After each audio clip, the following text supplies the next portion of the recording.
YouTube, j'espère que tu vas bien. Donc aujourd'hui on se retrouve pour une nouvelle vidéo. On va parler d'un univers que vous ne connaissez peut-être pas.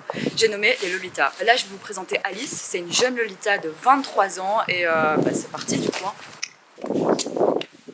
Mona Note Lisa.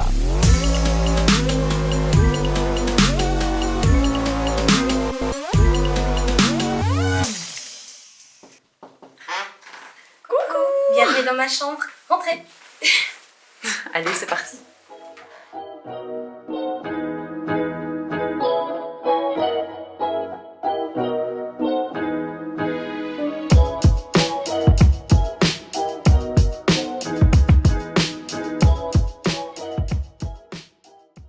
Donc voilà, je me présente, je m'appelle Alice, j'ai 23 ans et je suis étudiante en assistanat pharmaceutique. Aujourd'hui, je vais vous présenter ma chambre, mon univers et j'espère que ça vous plaira.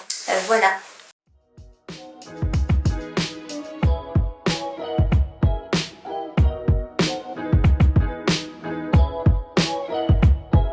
Je suppose que je vais vous montrer mes robes. Eh ben, on y va. Alors voici l'abeille. Celle-là, j'ai une petite anecdote à son propos. Alors voilà, alors cette robe, elle s'appelle Sheep Garden.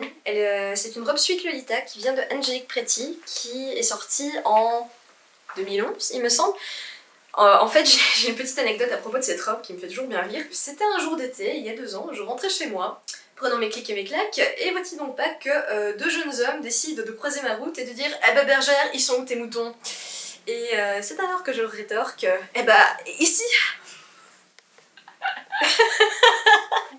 Et du coup, là, tu viens de nous parler de ta tenue préférée avec la petite anecdote, mais moi je me demandais, t'inquiète, au niveau des accessoires, ça se passe comment? Parce que je sais que vous avez pas mal d'accessoires, il me semble, non? Quand même, ouais. Alors en fait, le Lolita c'est quand même une mode assez extravagante, donc ici, une bonne tenue Lolita aura des jupons pour donner cette forme en forme de cloche qui est synonyme du Lolita. Le plus important, c'est toujours d'avoir quelque chose sur sa tête. Ça peut être un nœud, ça peut être un bonnet, ça peut être un headdress, ça peut être plein de choses tant qu'on a quand même quelque chose de correct sur sa tête pour balancer le volume. Une autre chose qui est de bon goût dans le Lolita, c'est aussi d'avoir les épaules couvertes, parce que le Lolita reste quand même une mode assez modeste. Donc là, moi je suis une bonne Lolita ou pas? Du coup, petite question aussi, parce que ça c'est assez important, mais je voulais te demander comment ça se passe en fait pour commander. Enfin, j'imagine que tu commandes ça sur internet parce que c'est vrai que je vois pas souvent de boutique de Lolita donc, en Belgique. Donc, est-ce que tu peux me montrer des sites où tu commandes soit accessoires, soit les vêtements en question? Bien sûr. Allez, ça part. En général sur internet on a des groupes Facebook qui vont regrouper les communautés, les groupes de vente. Avant on avait quelque chose qui s'appelait Live Journal, mais plus maintenant. Et donc sur ces groupes on va trouver des filles qui revendent leurs affaires. De ce fait du coup ça sera moins cher que de les acheter dans un magasin de marque ou dans la boutique principale sur internet. On a aussi Vinted. Pour terminer on a Les Market qui est le plus populaire. Donc c'est là où les Lolitas du monde entier vont en général venir et vendre leurs affaires. Mais parfois ça cause souci parce que certaines ne veulent pas envoyer en dehors de leur pays. Tu nous as dit que tu commandais tes robes sur internet, mais comment ça se passe au niveau des prix? Parce que moi j'ai entendu que ça coûtait relativement cher le Lolita, donc dis-nous un petit peu comment c'est. Alors, il faut savoir avant tout que c'est un peu une misconception que les gens ont, comme quoi toutes les robes Lolita vont coûter dans les 350, 400, 500 €. C'est pas vrai, à moins qu'on prenne le dernier modèle sorti en première main d'une marque, mais il y a complètement moyen d'avoir des robes dans des tarifs beaucoup plus abordables. Par exemple, mes robes, elles vont coûter entre 20 € pour la moins chère que j'ai eue de seconde main et qui n'est pas de marque, et 150 € pour la plus chère. Ça va, bon du coup maintenant je pense que t'as un petit truc à nous montrer là.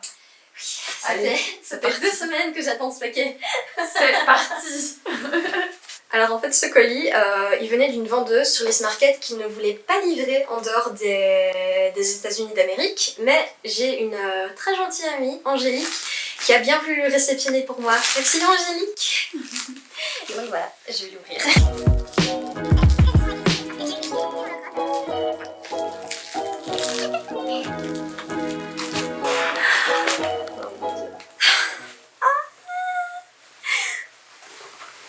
Elle est trop belle, je veux l'épouser. Oh mon dieu. Oh, Trop beau. Angélique, merci. Parfait. Alors ma poulette, donc maintenant on va aller se balader un petit peu en ville. T'es prête ou pas? Oui, mais toi pas en fait. Les gars, on se retrouve dans 2 minutes, il va se passer un truc là. Allez. Mademoiselle. Yes, on est là. Bitch. Du coup là, Alice, on se trouve donc dans le métro Bruxellois et je voulais savoir un petit peu comment ça se passait pour toi dans ces espaces. Parce que c'est vrai que ce sont quand même des endroits qui sont assez confinés. J'imagine que parfois tu dois essuyer quand même pas mal de réactions. Ce que j'ai souvent aussi parfois, c'est des gens qui vont prendre en photo à mon insu. Une fois dont je me souviens très spécifiquement, c'est quand une dame a essayé de me prendre en photo avec son téléphone de manière super flagrante.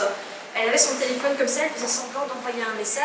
Lorsqu'elle essaie de me prendre en photo, son flash se déclenche. Bon bah du coup maintenant je te propose qu'on continue notre petit tour en ville. T'es chaud? Allez.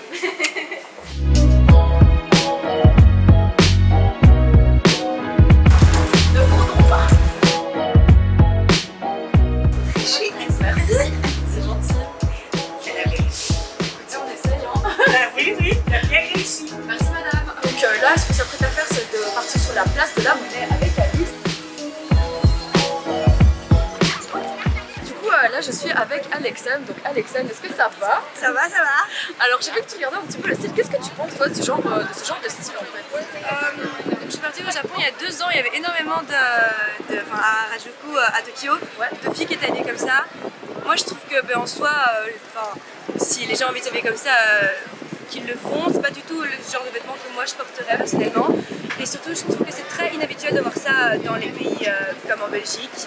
Mais dans le général, je trouve que c'est original et qu'au final ça change d'habitude et ça donne de la couleur. Passe une bonne journée.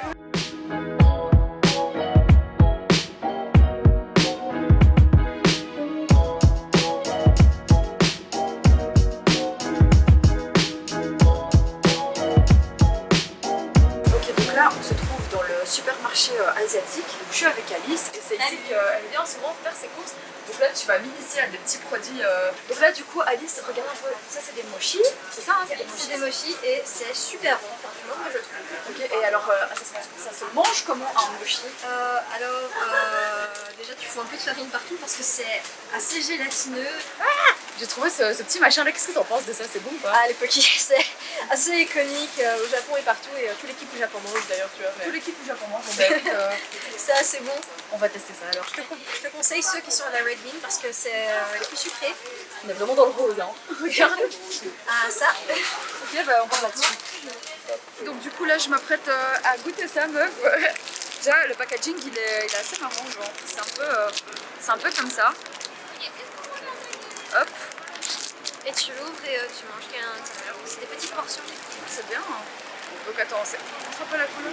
Voilà, donc en fait ça, on dirait un peu un Mikado genre avec de la... Ça en fait c'est Mikado, les Mikado ont pris le nom.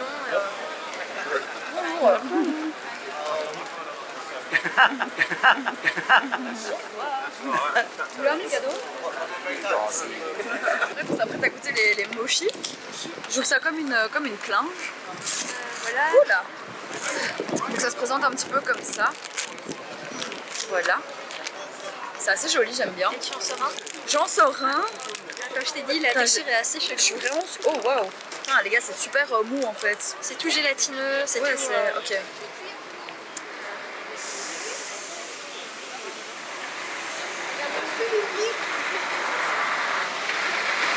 bizarre.